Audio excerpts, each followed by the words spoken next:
Arsenal's return to the UEFA Champions League elite this season has developed into one of the most compelling stories in European football.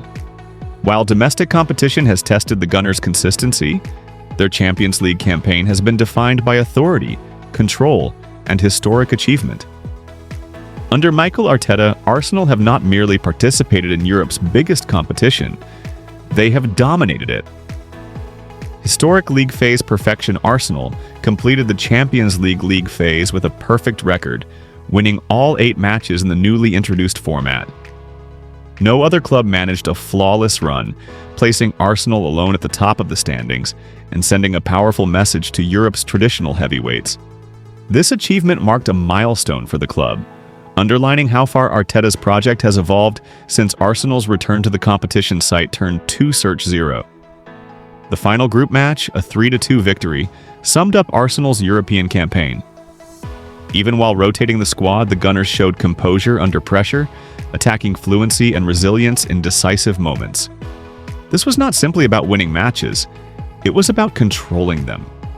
Finishing first in the league phase ensured Arsenal automatic qualification to the round of 16, avoiding the playoff round and securing home advantage in the second leg of their first knockout tie. In Champions League football, that advantage often proves decisive.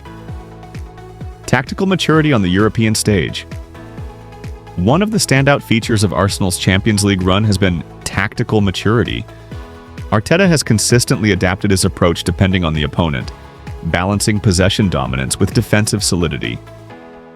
Arsenal have looked calmer in Europe than in some domestic fixtures, a reflection of disciplined game management and intelligent positional play. In midfield, Arsenal's structure has allowed them to dictate tempo against technically strong sides.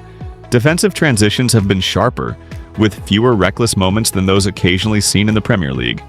The team's ability to control matches without forcing the tempo has been a defining trait of their European performances.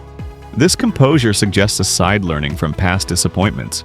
Arsenal have previously struggled in knockout football due to inexperience and emotional swings. But this season's Champions League campaign has displayed growth in decision-making and mental strength. Key performers in Europe. Several Arsenal players have elevated their performances specifically in the Champions League.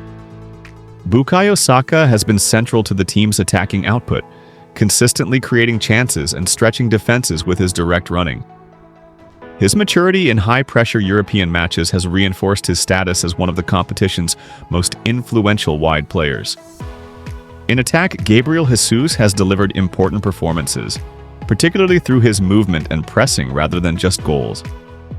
While his Premier League finishing has drawn criticism at times, his Champions League contributions have highlighted his tactical value and experience at this level. Defensively, Arsenal's structure has limited opponents' chances more effectively in Europe. Even when rotation has been necessary, cohesion has largely been maintained. There has been some concern around fitness management, notably with William Saliba missing the final league phase match, believed to be precautionary rather than serious injury-related. Arsenal's medical team appear focused on keeping key defenders fresh for the knockout stages. Site turn 2 search 4. Squad rotation and depth. Arsenal's ability to rotate during the league phase without losing momentum has been another major positive. Arteta has trusted squad players and young talents, ensuring that workload is managed across competitions. This approach has helped Arsenal avoid burnout while maintaining intensity when it matters most.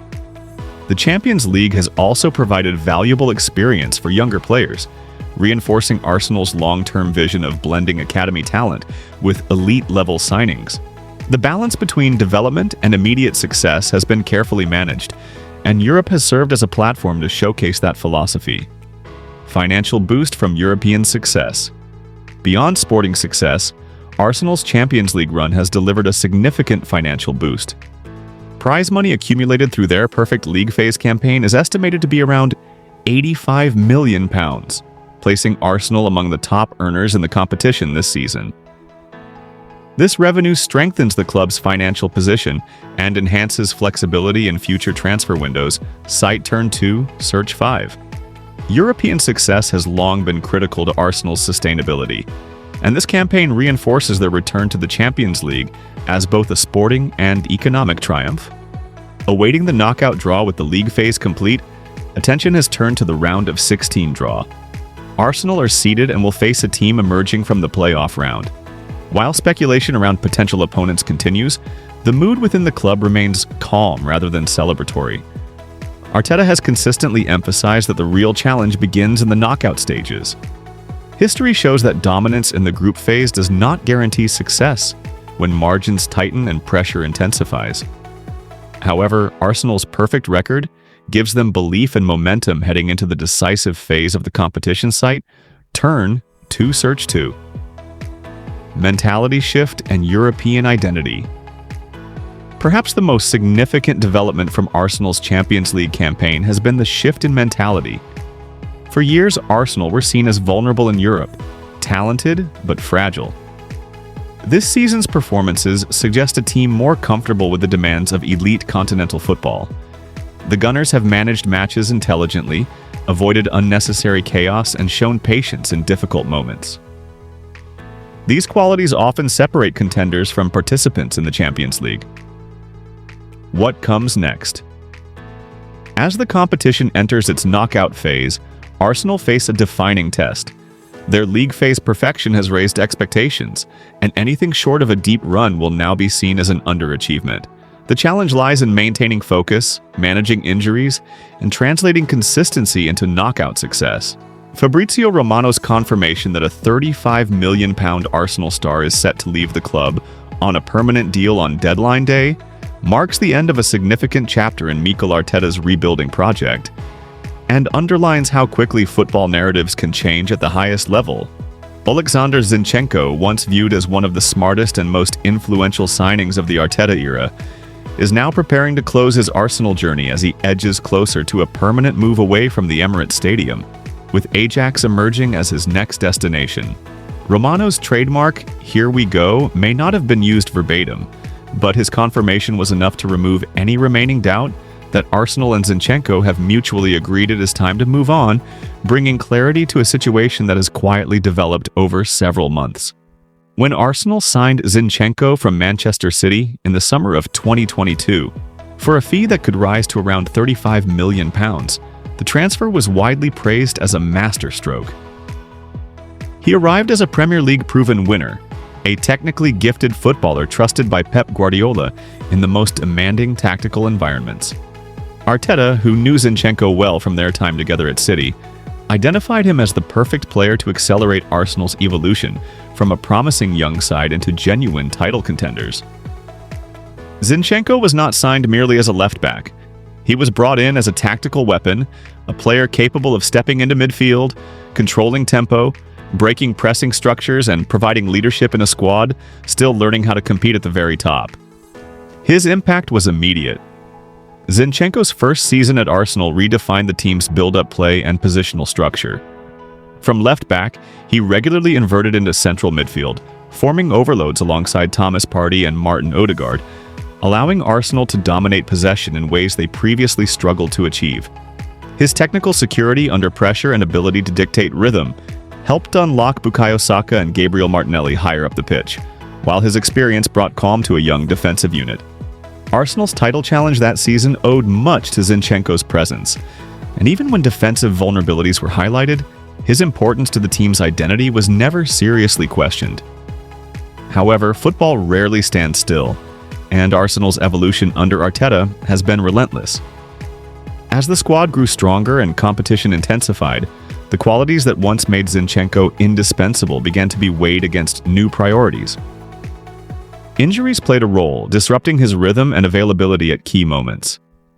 At the same time, opponents increasingly targeted the spaces left behind when he stepped into midfield, exposing Arsenal in defensive transitions. While Arteta remained publicly supportive, subtle tactical adjustments suggested a shift. Arsenal began exploring alternatives who could offer greater defensive solidity without sacrificing technical quality, and the emergence of players like Jurriën Timber and the arrival of Ricardo Calafiori accelerated that transition. By the start of the current season, Zinchenko's role had clearly changed. Once a guaranteed starter in big matches, he found himself rotated more frequently, sometimes used situationally rather than as a cornerstone of the system. Arsenal's increased depth meant Arteta could tailor his fullback selections to specific opponents, and Zinchenko's unique profile was no longer always required. For a player of his stature and ambition, reduced minutes were never going to be an easy adjustment. While there was no public fallout, it became increasingly apparent that both player and club were approaching a crossroads.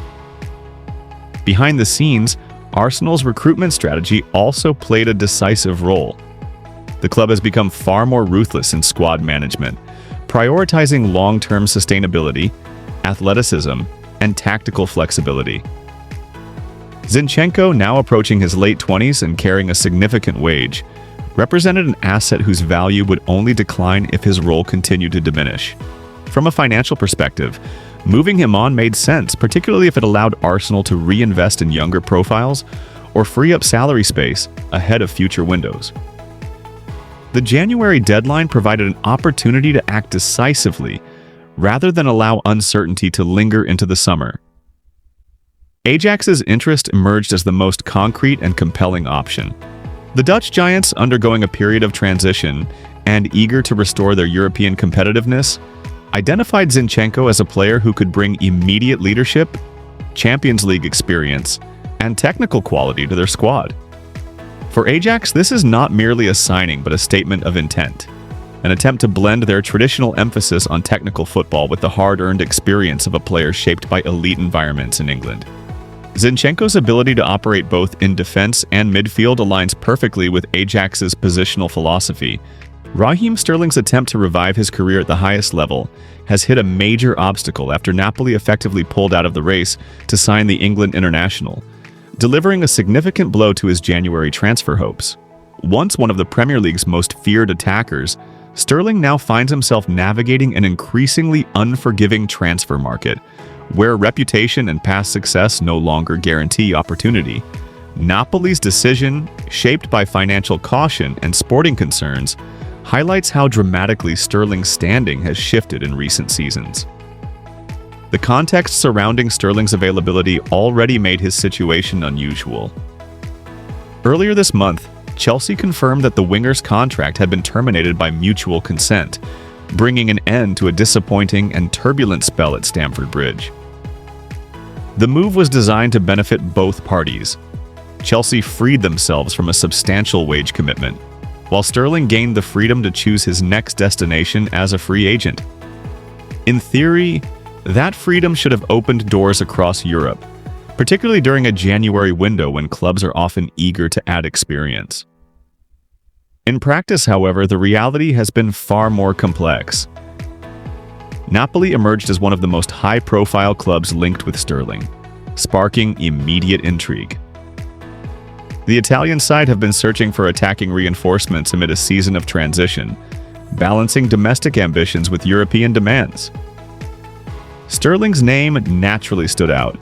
A player with multiple Premier League titles, Champions League experience, and international pedigree appeared to tick many boxes. From the outside, the potential move made sense.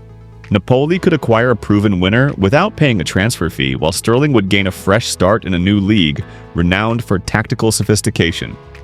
Yet, as discussions advanced, it became clear that Napoli's interest was far more cautious than initial reports suggested. Senior figures at the club publicly acknowledged Sterling's quality, but quickly moved to dampen expectations of a January deal. The reasons were clear and revealing. Despite being available for free, Sterling's wage demands remained substantial, reflecting his belief that he still belongs among football's elite earners. For Napoli, whose financial model emphasizes control and balance, those demands posed an immediate problem. Napoli's wage structure has been carefully managed in recent years, particularly after witnessing the financial struggles of several European giants. The club has prioritized sustainability, resisting the temptation to hand out contracts that could disrupt harmony or limit future flexibility. While Sterling's profile would undoubtedly bring attention and experience, Napoli were unwilling to stretch their salary framework for a player whose recent form and fitness raised legitimate questions. In modern football, a free transfer often proves more expensive than it appears, and Napoli were determined not to fall into that trap. Beyond finances, sporting concerns also played a decisive role in cooling Napoli's interest. Sterling has not played regular competitive football for an extended period, a factor that weighs heavily in Serie A.